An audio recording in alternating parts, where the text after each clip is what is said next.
into Roach, attack, someone wins. I really like Mutalisk. I like Ultralisk. I like even Freaky from Nihostio with his all-infester play is really inspiring. So, and even Violet was doing drops and Nidus farm tactics. That's really cool stuff. Yeah, I mean, there's so much stuff not properly utilized in this matchup because it's just been kind of lined in one direction, which is just usually Ling Bang, into Roach, into Die, really.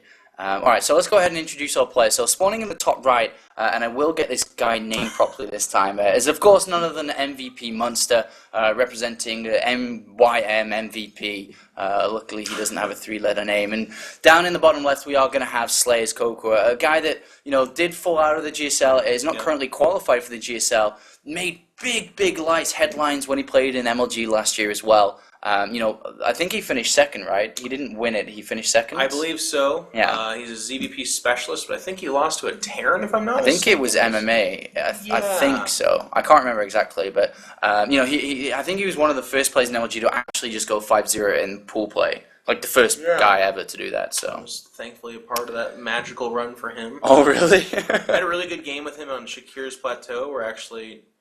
a lot of the Koreans that were watching were like, oh, okay, he won. Oh, it was Bomber. Oh, Bomber, okay. Sorry, guys. It was Bomber. It was a Terran player. We got that part right. That's the most important part. Yeah. Now, we will see Hatch first here from Monster. And again, well, actually, for both the players, and you kind of talked about this, it's a bigger map. Yeah. The natural is fairly easily defended. It's not like a ramp leading up to it, which is super easy to defend, but it's a narrowed space on a mega large map. So...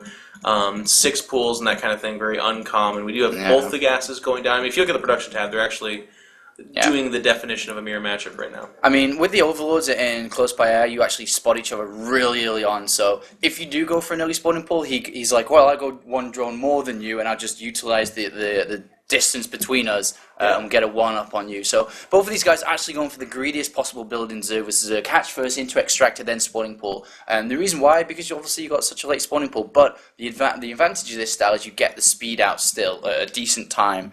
And, you know, that can make for a very interesting, almost unpredictable, unreadable game for both of these guys. Because neither of them know if that speed's going to... I mean, after gas has been mined for speed, what's he doing with it after? Does he get out? Does he stay in? Is it Roach Warren? Is it Bailey Nest? And it becomes a very unpredictable, dangerous game for both of these guys from here on out. Even though they started with a very safe play, not for much longer. Yeah, I mean, Ling Bailey gets shut down so hard by Roaches, but... on the flip side, like let's say you go super greedy with that gas and get super fast lair or some kind of upgrade and you skip banelings or roaches altogether. Those kind of gambles, if you will, are rampant through mirror matchups really, but ZVZ, that's kind of part of the problem. I would say this too, it's interesting, in StarCraft 2, when you have close by air and you scout them out well ahead of a spawning pool time, if you go hatch first, we're still not seeing StarCraft 2 Zergs do what we did in Brood War, which is like 3 or 4 hatches before a spawning pool and like 55 frickin' drones. Like, in StarCraft 2, you're more rewarded by the spawning pool because you get the queen, so it's extra larva, that kind of stuff. But I wonder if it'll ever get to that point.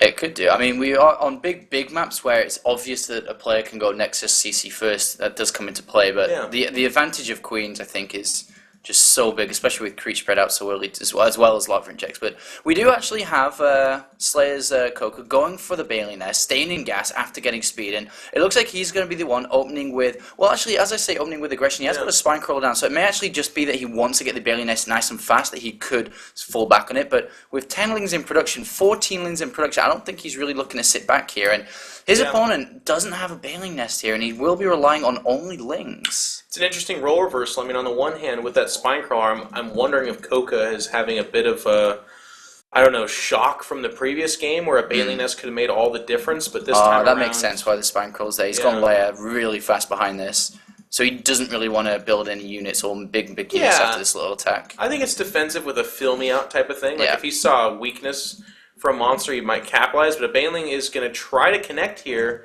And Monster's got some pretty good control. He seems to be deflecting the lings okay and evading the Baneling. And again, I think this is really just a fill me out from Coca. He is making a lot of lings, but again, I think that's him defending here. And he's going to have to defend because that one Baneling is... No, I guess not. They make it so close these days, man. Oh my gosh! Okay. And he's going to get out too. Yeah. All right. Well, that was actually really nice. That was really nice from Monster. Got in, got out. Unfortunately, didn't get the scout of the very early, the layer, most likely Spire play here to go that early. I mean, look at his drone count. It's so incredibly low. It's 25 drones he's at layer, which is absolutely hilariously low. And now, on the other hand, his opponent is not making a layer. So tech advantage clearly in favor of his opponent. But right now he has to deal with this. Oh my gosh. Okay, that Baneling did hit about 5 or 6 Zerglings. They got to be careful here because, like you said, low drone count plus layer and lots of lings equals stagnated economy. The reason he doesn't have that many drones is because he spent all his larvae on his lings. And lings are really important in the early game of ZVZ because they get all that information. Like we saw Monster's lings do basically nothing, but what they were doing is they were counting larvae, and they were well, not larvae necessarily, but drones. They were seeing what was, if it's well saturated, okay, there's nothing going on here. But if it's undersaturated, what's going on? Where's that money being spent?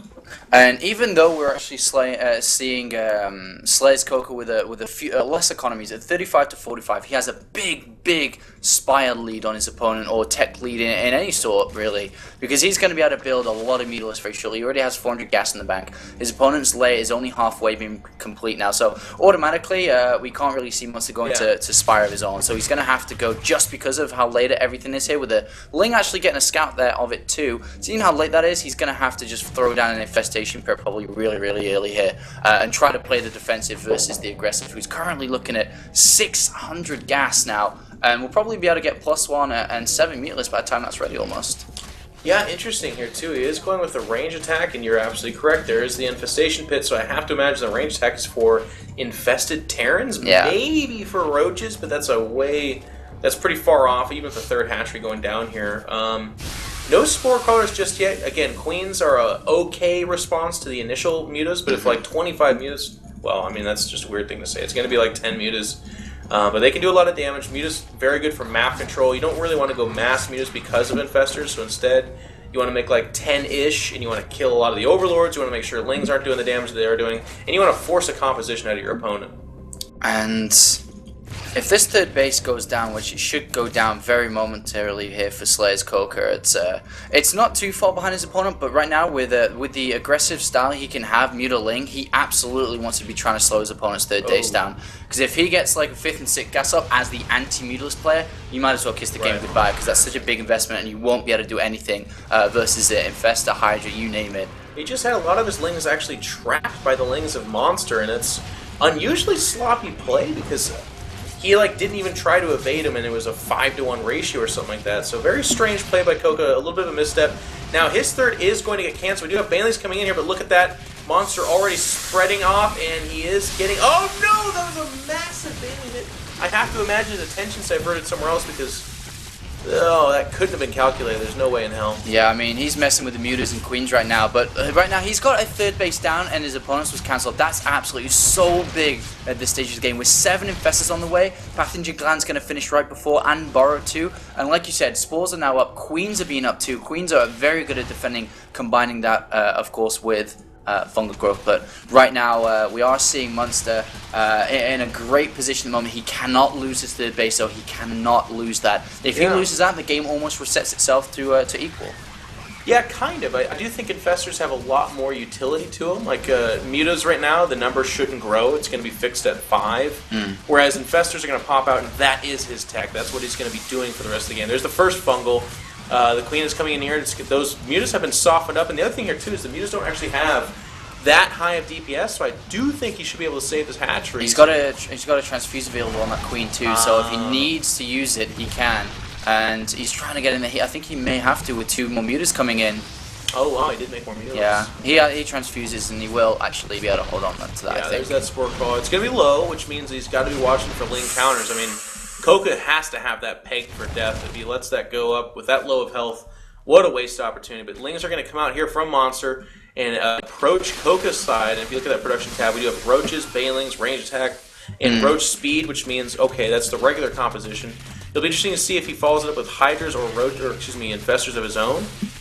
Because you don't typically just go roaches. You usually want to have some kind of support unit for him as well. And if he doesn't, if Monster doesn't make any units right now, I mean, he's got a lot of infestors. He can trap and chain these roaches, but he needs some backup. He's building links here, and he needs to chain. Well, that's actually a great fungal there. And if he can stay like that, that's going to be great. Another good fungal too.